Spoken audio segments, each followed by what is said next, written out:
Ate pong interviewin si Mayor kung ano ang kalagayan ng pabahay. Mayor, ano ba ang kalagayan ng pabahay natin? Wala po ng mga pailaw project dito sa bahay at mga nagpapakain ng mga walang makain. Ito, Kaangiti, oh.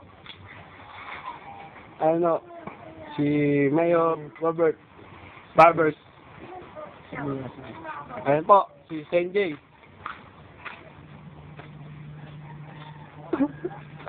Dali, lalagay natin sa prester mo to. Ayun. Oo.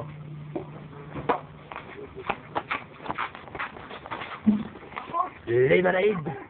Pag nasobra ka sa liberate, sira din ang iyong atay.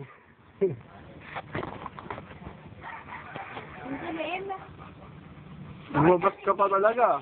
Ay, manaliwanag mo. Ayan po, yung mga nahuli namin sa prostitute.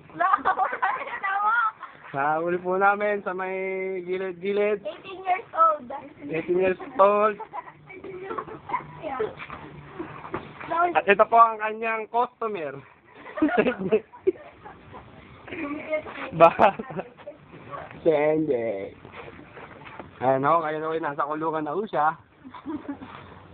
Mukhang kulungan pa.